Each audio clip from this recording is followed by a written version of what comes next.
Hindustan zinc के द्वारा restructuring पर अहम फैसले के बाद अब वेदांता ने भी कारोबार को लेकर बड़ा फैसला कर लिया है। कंपनी ने अपने कारोबारों को अलग अलग करने का फैसला कर लिया है और कंपनी ने जानकारी दी कि बोर्ड ने डीमर्जर को मंजूरी दे दी है।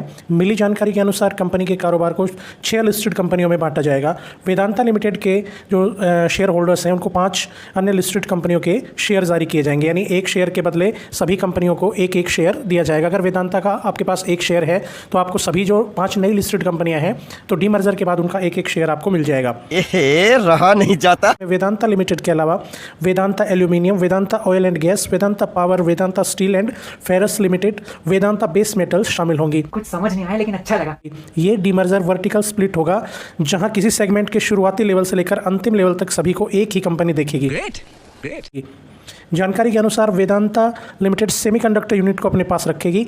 इस फैसले के बाद वेदांता के चेयरमैन अनिल अग्रवाल ने कहा कि अलग करने से हमें उम्मीद है कि वैल्यू में बढ़त देखने को मिलेगी और हर वर्टिकल में तेज़ ग्रोथ हो सकेगी। हालांकि ये सभी कारोबार नेचुरल रिसोर्सेज के अंतर्गत ही आते हैं, लेकिन इन सब का अपना एक अलग बाजार डिमांड और सप्लाई का अलग ट्रेंड है। यहाँ पे देखने वाली बात यह है कि इस फैसले के बाद आज कंपनी के स्टॉक में अच्छी खासी तेज़ी देखने को मिली है। क्या ये तेज़ी आगे बरकरार रहेगी? क्या इसके फंडामेंटल्स और क्या इसके टेक्निकल्स इशारा करते हैं? चलिए देखते हैं चार्ट पर। ये आ गए हैं सर वेदांता लिमिटेड के डेली चार्ट के ऊपर और आप देख सकते हैं कि काफ़ी समय से ये अपनी 200 डेज़ की मूविंग एवरेज से नीचे ट्रेड कर रहा है। यहाँ तक किसी प्रकार की कोई समस्या नहीं थी 270 तक, क्योंकि इसने एक लेवल को सस्टेन करके रखा था। हालांकि 200 की मूविंग एवरेज के नीचे था, लेकिन फिर भी इसने यहाँ पर संभाल रखा था। लेकिन जैसे ही इसमें प्रोमोटर स्टेक सेलिंग की न्यूज़ लगी उसके बाद स्टॉक में अच्छी खासी गिरावट देखने को मिली और अभी हाल ही में जो स्टॉक है वो लगभग 210 के नीचे ट्रेड कर रहा था। लेकिन आज जैसे ही डीमर्जर वाली जो न्यूज़ है वो ओपन हुई तो इसमें अच्छी खासी तेज़ी देखने को मिली। लगभग 6.5% के आसपास तेज़ी देखने को इसमें मिली है। अब इस तरह की न्यूज़ लगने के बाद जो कोई स्टॉक है वो अनएक्सपेक्टेडली कोई भी मूव दिखा सकता है, लेकिन यहाँ पर अगर हम देखें तो लगभग ये अप्रैल 2022 से लगातार नीचे की तरफ ही इसमें करेक्शन के फेस कर रहा है ये। तो अब मार्च 2022 के बाद मान लीजिए अब ये वीकली इसके टाइम फ्रेम पर चलते हैं एक बार, उसके बाद में कोई डिसीजन लेना ठीक रहेगा।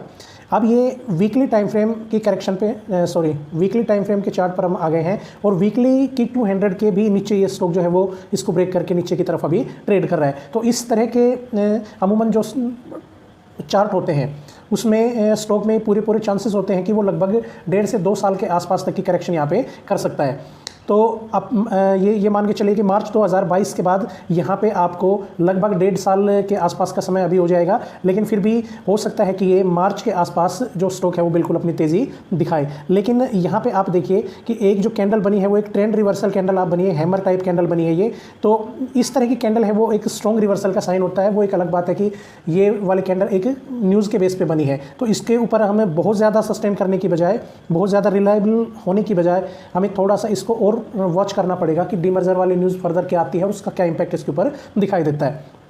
तो अभी फिलहाल इसके अंदर अगर आपने पोजीशन बनाए रखे हैं तो इसके अंदर बिल्कुल होल्ड करिए, लेकिन नई पोजीशन बनाने से पहले थोड़े से कोशियस होकर ही इस पर किसी प्रकार का डिसीजन लीजिए, क्योंकि मार्केट अक्सर इस तरह की सिचुएशन में सरप्राइज़ कर सकती है आपको। तो अगर होल्ड पोजीशन आपने बनाई हुई है तो उसको होल्ड कीजिए, नई पोजीशन के लिए थोड़े से किसी मूवमेंट का इंतज़ार कीजिए इसमें अभी फ़िलहाल। कंपनी के फंडामेंटल्स के बारे में अगर हम बात करें तो रिटर्न ऑन इक्विटी काफ़ी अच्छी है, इसमें 27.76 के आसपास है, जबकि रिटर्न ऑन कैपिटल एम्प्लॉयड और रिटर्न ऑन एसेट्स भी सेटिस्फैक्ट्री, इसमें किसी प्रकार की कोई दिक्कत नहीं है। कंपनी के लिए जो सबसे कंसर्न का विषय है वो है इसकी डेट टू इक्विटी रेशियो, यानी इस कंपनी के ऊपर जो डेट है वो बहुत ज़्यादा है और ये लगातार बढ़ता ही जा रहा है। देखिए इस वाले क्वार्टर के अंदर भी ये सबसे ज़्यादा बढ़ा है। तो 2.04 का जो डेट टू इक्विटी रेशियो है वो बहुत ज़्यादा माना जाता है। ये अगर 0.5 से नीचे रहे तो इसको सही माना जाता है। वीडियो पसंद आई तो लाइक मार दो और नहीं आई तब भी लाइक मार दो। सब्सक्राइब करो, वो जो लाल वाला बटन है उस पर कुछ भी फेंक के मारो, बस सब्सक्राइब करो।